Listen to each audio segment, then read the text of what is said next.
Women's Asian Cup qualifiers moved from Jordan to Qatar.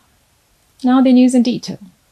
The indigenous people of Biafra, IPOB, has slammed the ongoing trial of its leader, Nnamdi Kanu, calling it a judicial farce and accusing the Nigerian government of falsely linking him to the 2020 NSAS protests. IPOB spokesman Emma Powerful described the attempt as a desperate narrative based on fabricated evidence, media manipulation, and judicial abuse. The group claimed the final prosecution witness faltered under cross-examination and failed to present credible evidence. IPOB further alleged that autopsy reports, coroner certificates, and intelligence reports signed and falsified, with no proof presented to link Kanu to alleged killings of security operatives. The group called on Nigerians and the international community to access certified transcripts of the trial, insisting that Kanu is being prosecuted for advocating self-determination, not for violence. Away from that, Fulani leaders in Nasarawa State have called on herders to embrace peace and harmony amid ongoing farmer-herder conflicts across Nigeria. Speaking at a stakeholders forum in Lafia, the leaders under the Fulbe Development and Cultural Organization, FUDECO, appealed to the government to revive nomadic schools to tackle illiteracy, which they linked to rising insecurity and clashes in rural. Also revealed that over 250 pastoralist women had been empowered with vocational training and startup capital, thanks to funding from international development bodies. A sociology expert from the Federal University of Lafia emphasized that poverty and lack of education among herders, especially women, contribute to insecurity. The event was attended by security agents, traditional rulers, and Fulani youth and women groups.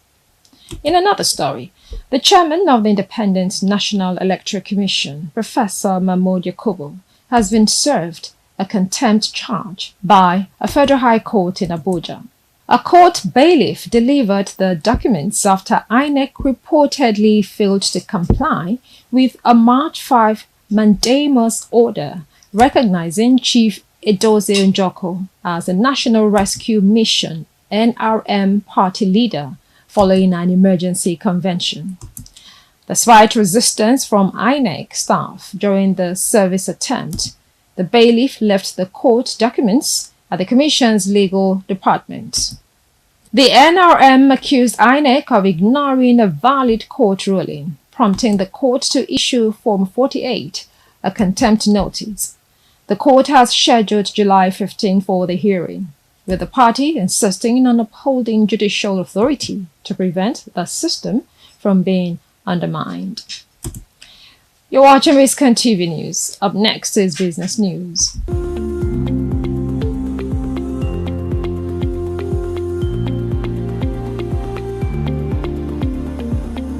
Welcome back now to business news.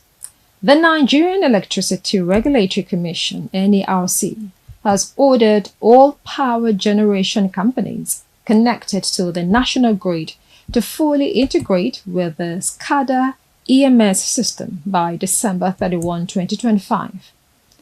The SCADA system enables real-time monitoring, fault detection, and automated control of electricity supply, which the Commission says is critical to reducing system collapses and improving operational efficiency. Non-compliant GenCos risk financial penalties or disconnection from the grid.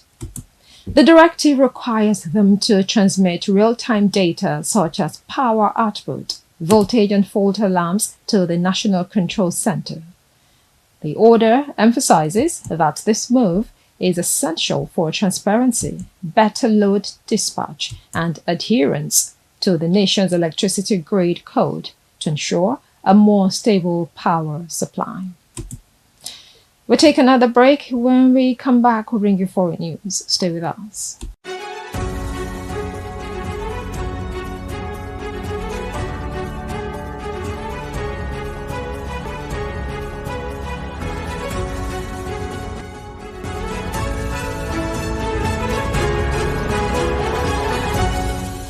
Welcome back. Now to foreign news.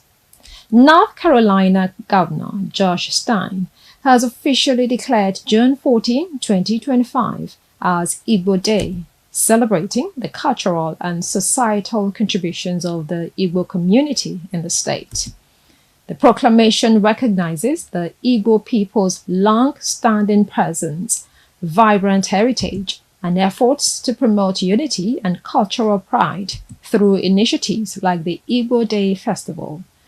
Governor Stein highlighted the community's active roles in public service, entrepreneurship, healthcare, and education. He praised their charitable efforts and cultural outreach and called on all North Carolinians to participate in the observance. The move is seen as a significant gesture of inclusivity and cultural recognition in the United States.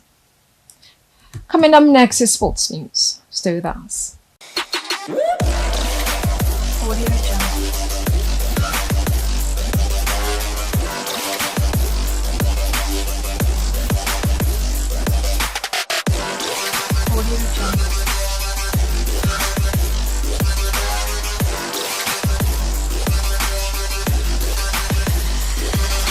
Welcome back. Now to sports news.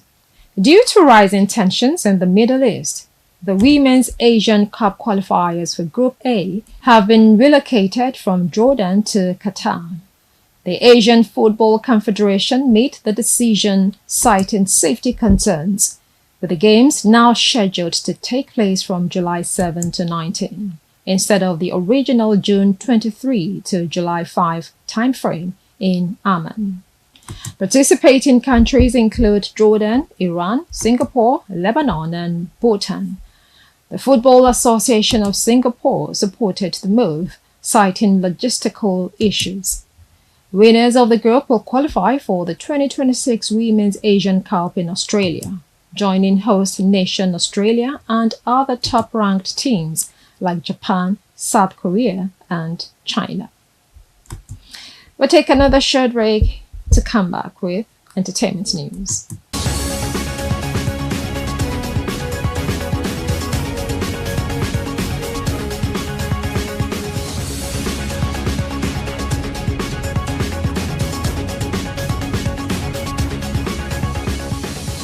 Welcome back. Now to entertain. Socialite Bobrisky has clapped back at online critics claiming he was gifted $100,000 simply for being attractive.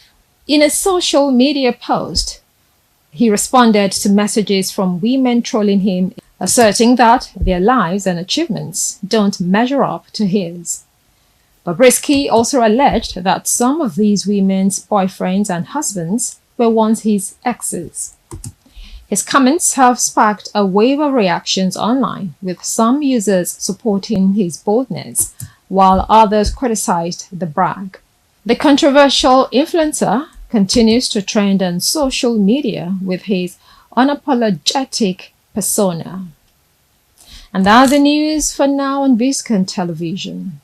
Now the last line. Sophia, confident people have a... And then climate change becomes a part of the problem. But the issue is, these are situations that nature provides for us to surmount as people who live within that natural establishment. Okay. So you cannot blame somebody else for problems that every other person is also having. But looking at the issue of Boko Haram, because see, it's festered a little bit. We had a problem of not having equipment. Okay. That is. That's military hardware. Military hardware to fight what they had as at that particular time. And now we retooled. Of course, the Nigerian military is the third strongest in the whole of Africa as at now. Yeah. Okay. Now, we didn't have enough money to fight. There are a lot of things to keep the soldiers going, keep their families happy so that they can fight. We didn't have that. But now, at least it has improved. Yeah. Third, we had a problem of the number. Don't forget, some would die. Some will get sick, some will get maimed. and so they'll be sidelined. But please, without at the risk of interrupting what you're saying, Yeah. do you remember that a one-time chief of army staff in my country, your country, Major General Ihe Jirika, was Yeah, dealing Jirika. decisively with Boko Haram, Mhm. but was removed in circumstances that remain shrouded, if you ask me, if you understand what I In mean. mystery. Mm. Well, that's also part of what I'm saying. I've not got to that. So when we the number of soldiers, now we're recruiting more. Then we have the problem of fifth columnists. Okay, the enemy within. That is now where the retired General Hejika, comes in. Now there are people who benefit from war. Either they're surrogates to contractors who manufacture weapons, or the surrogates to purveyors of intelligence information, or they are surrogates to purveyors of death itself. There are people who want people to die. We do know that. So, and all these mix are involved in the Boko Haram situation. Now, we've got to a level where we can fight them. We've got to a level where we're fighting them. We've got to a level where we're decimating them. And we've got to a level where we are now managing intelligence properly. It's one thing to have intelligence, but it's another thing to manage it properly. Except that in the northeast, yes, we have reports of a resurgence. There is, because our military civil relations is still very low because of the problem of nationhood. Oh, okay. You need to have citizens who are patriotic, who believe in their country, to understand that if there are problems, those problems have to be solved by us, not by other people. Otherwise, Boko Haram, for instance, is a common enemy. It is a common enemy. So we should tackle Boko Haram as a common problem. But when we had a problem where it became enmeshed in religious affiliations, different kinds of religious postulations, different religious leaders either being part or not being part when they're supposed to be part. Then we also had some military personnel retired who were benefiting from the war. From the morass. Yes. But you remember the Muslim Ummah had dismissed Boko Haram by saying it is not a religious organization. But the problem is that I have said this in so many fora, that I had met Boko Haram people. They don't pray. Okay. They don't pray. These are brutish because people in the Muslim holy month of Ramadan. Yes. They were killing. They were killing. Yes. So now how would you then as a Muslim defend them? Okay. So the problem is, what's the basis? What's the basis of defending someone who desecrates your religion? Now, unless we have people who believe in the country, that this is our country, the country will do well for us. We will also contribute our own quota to the development of that country. Therefore, any other person or persons become enemies of not just the state, but of all of us. Yeah. The common enemy. The common enemy. That is why you now have those who, when they are captured from Boko Haram and then debriefed probably in a month and released, they still go back to become informants by collecting money. Okay. Collecting food, collecting girls and women. Brings to mind the mind-boggling issue of repentant Boko Haram. Yes. Or de-radicalized insurgents. Because if you are de-radicalized and then you're brought back into your society, you should then be able to help the security agents, help your community by telling them this is who they are. These people that were de-radicalized knew that these people are not good Muslims. But the everyday Nigerian is worried can any insurgent be de-radicalized? Is it possible? It's being done everywhere. You de-radicalize people. After all, the person that tells you that your country is bad and keeps telling you, who was either a serving governor or speaker of the assembly or minister, who now tells you that your country is bad? Why wasn't he telling you your country is bad when he was in government? But when he leaves government and all the perquisites of power, he now tells you that those who are there are demons. So these people carry... You believe them. And you believe them. That's also how you believe Boko Haram people. When they now come back to tell you, oh, these people are haram, why are you listening to them? Chris, but Yes. do we really know what Boko Haram wants? What they want is just to destroy your people and then to say that they are establishing an Islamic state where you have Sharia governing the people. But they don't believe in the Sharia. If they believe in the Sharia, why are they not implementing the Sharia? Now, the people being killed in territories they are supposed to be controlling. Yeah, supposedly controlling. Controlling. Now, everything you are doing is supposed to emanate from the provisions of the Quran and then the provisions of the and Sharia. The hadith, yeah. And the hadith, of course, the provisions of the Sharia, which is Islamic law. So why are you acting in contravention of the Sharia? Which means that you are a demon using religion to perpetrate all forms of evil, including killing children and women. Little wonder they remain merchants of death. They will continue to remain merchants of death. A mercenary has no religion. A mercenary has no culture. A mercenary has no country. A mercenary is a beast of no land. Okay. So the Chinese national only is a Chinese in looks. He is not a Chinese. He looks for money. He is looking for money. He's a soldier of fortune. He is a soldier of fortune. So that he has Chinese looks doesn't actually make him a Chinese. So in the end, having caught that one, because they have been using a lot of drones to, kill our soldiers. Having caught that one, we are now going to discover who are involved in using the drones. Okay. Now, when we discover who are using the drones and destroy them, that's done. Remember, we had caught those who were supplying them food. Okay. So they now ammunition too. And I'm going to collect arms, collect food. Do you know they go to harass people, rape some women, and collect foods? This is desperation. And this is the time we should drive the knife through their jugular because they are now clutching straws.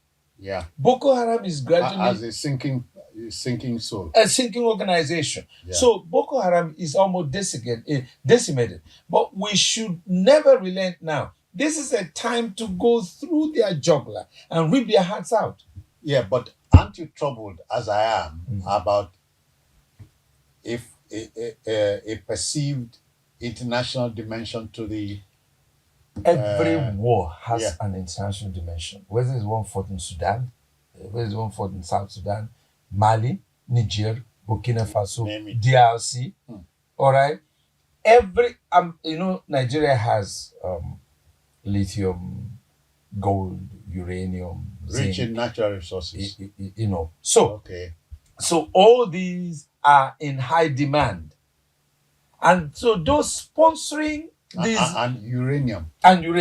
Those sponsoring these merchants of death do not have a country, do not hold any allegiance to any country. They could come from any country. They are just international business rogues.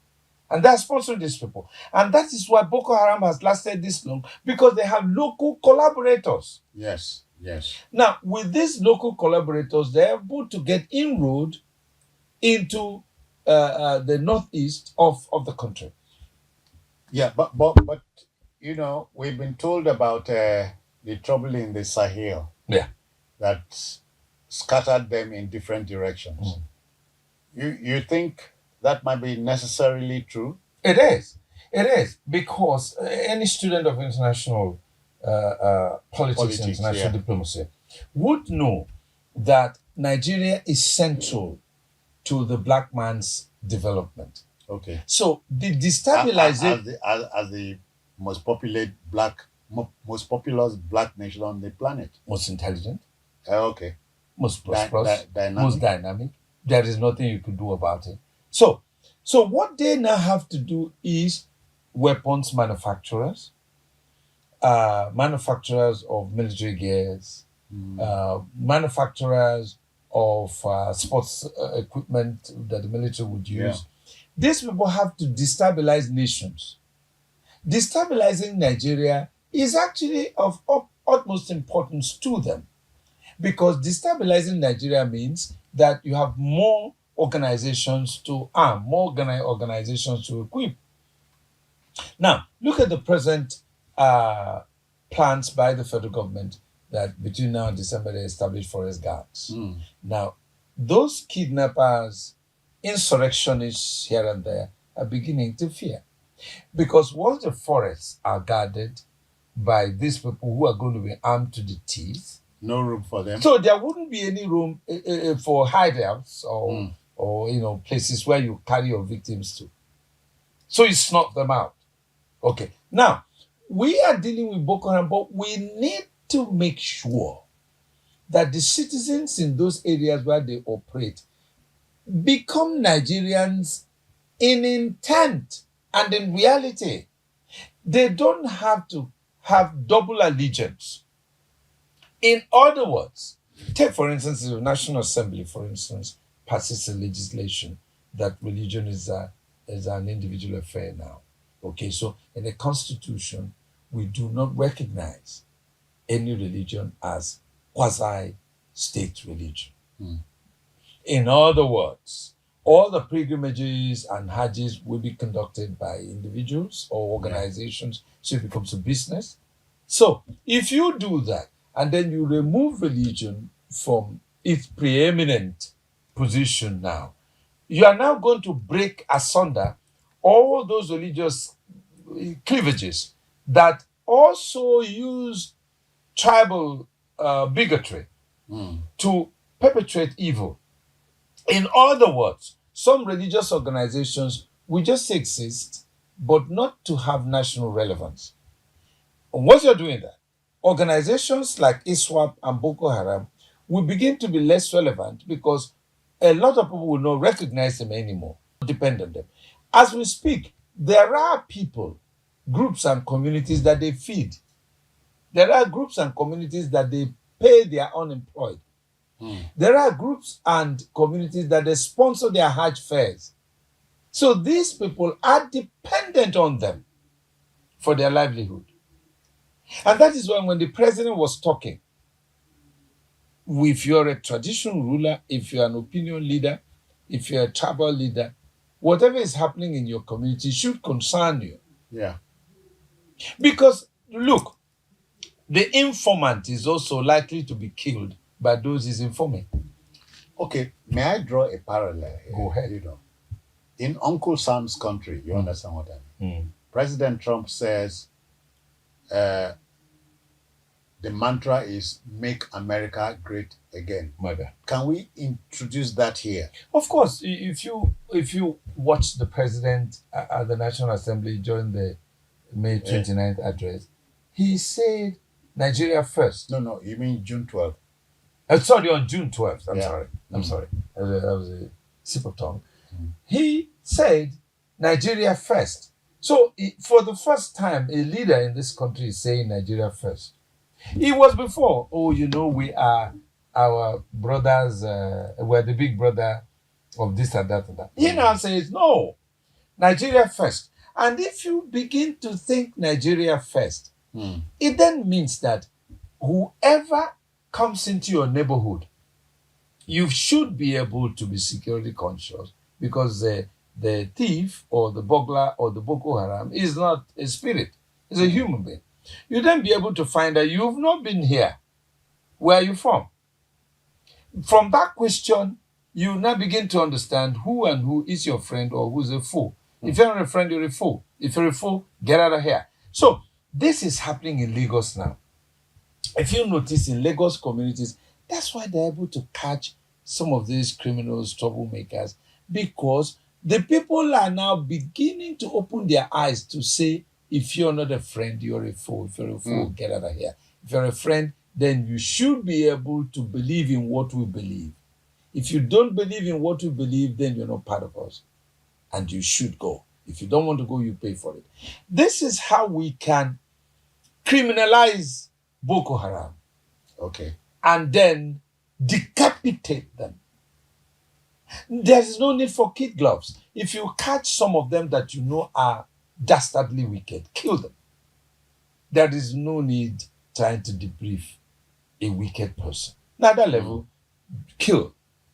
But you know those that were lured to Boko Haram as a result of poverty, as a result of lack of food, lack of opportunities. So increase opportunities, increase education. So those that you now know are deliberately using Boko Haram to destroy Nigeria, you don't need to kill them. That's just the way it works. Yeah, That's why in America, you see, in America, their case is a bit different. People run amok. But when they catch anybody that's involved in terrorism, you see what happens. Yeah, I recall that it took 10 years after 9/11 to get the main man. Yes. Osama bin Laden. Huh? But they got him. They got him. Remember? And he was decimated. The Patriot Act came in the wake of that attack. Exactly. In my country, we're still that dilly-dally. In Africa, not just here. So what we need to do... It's an African thing? It is. Look at what is happening in the Sahel. Look at what is happening in West African sub-region. We are using kid gloves to treat this sort of situations. They need to be dealt nationalistically.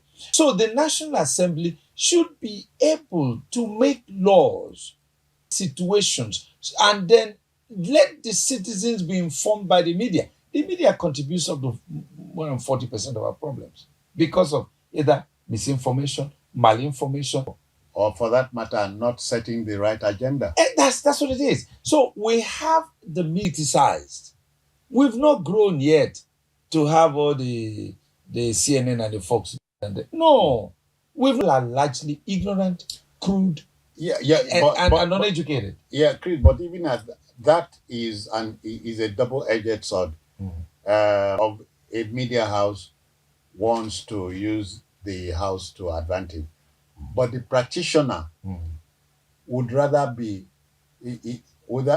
elect to be more popular with the listenership or viewership to the exclusion of the fine ideals of the trade. Yeah, that's where self-censorship comes in. Okay, you self-censor yourself because you want to be popular.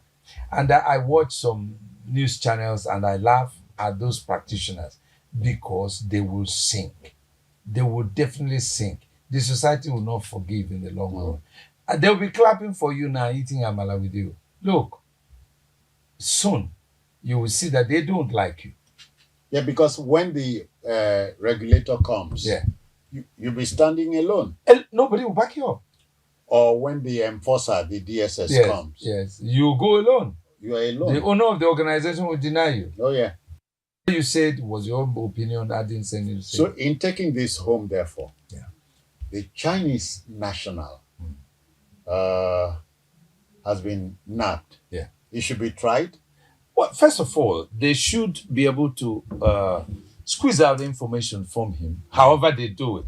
I'm not one of those who start talking about human rights when a person like that, you want to get information from him. Use any means to get information. Because no Nigerian could go to China and do this kind of thing and live for 24 hours.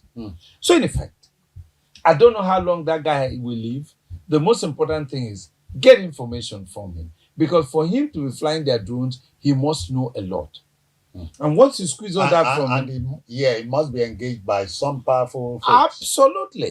So let him expose Nigerians that are working with him and foreigners that are working with him. And after that, if you castrate him, that'll be fine. Well, you remember what a former American First Lady, Eleanor Roosevelt, said, nobody can insult you without your permission. Absolutely. So we are here. And here, Chief Obafemi Awolowo says nobody can shave. Oh, no. Chief Emko Abiola said nobody can shave your head in your absence. In your absence, yeah. So we have dropped our guards, dropped the ball, and so almost anything is happening to us. Absolutely.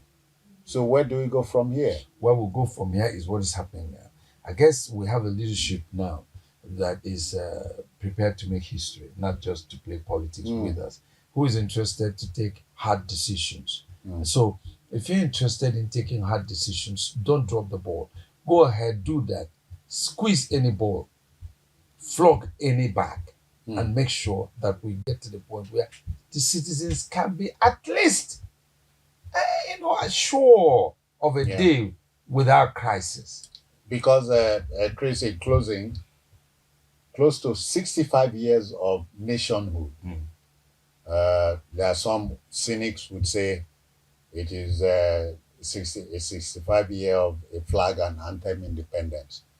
We still are floundering, or so it seems. We can stand up and be counted. We're gradually being that. I keep telling people it is now that we're beginning to found a nation, and we should all come together to establish Nigeria. It's much better for us to establish Nigeria than to allow Nigeria to disintegrate. No. This coming from you is, it gladdens my mind. I want to thank you for your time and for your intervention. So, folks, we're done. The debate continues. Now you know it. The military has intercepted a Chinese national who is found to have been aiding Boko Haram fighters by supplying drones and related services to them. So one day very soon, we'll call the bluff of Boko Haram. Absolutely. Bye-bye now. Thank you for your time. Every Monday on this station at 11 p.m., the spotlight comes on. It's the Biscon Show. From the heart of the action to your screen, BOS brings the glitz, the glamour, and the stories that matter.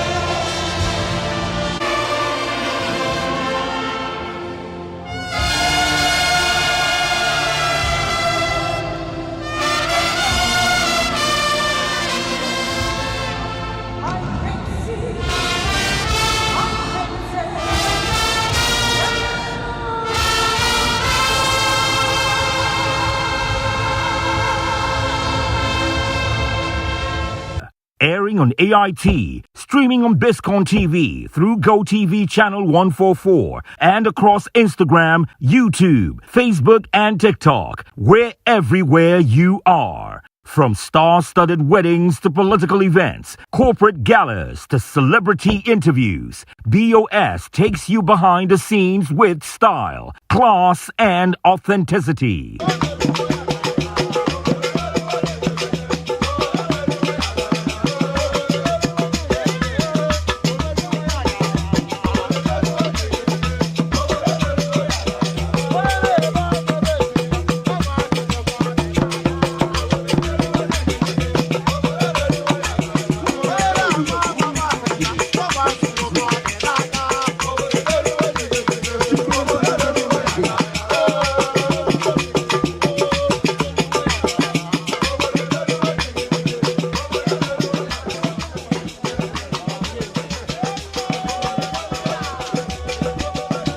Powered by Biscon Television, our cameras don't just capture moments, we make them unforgettable.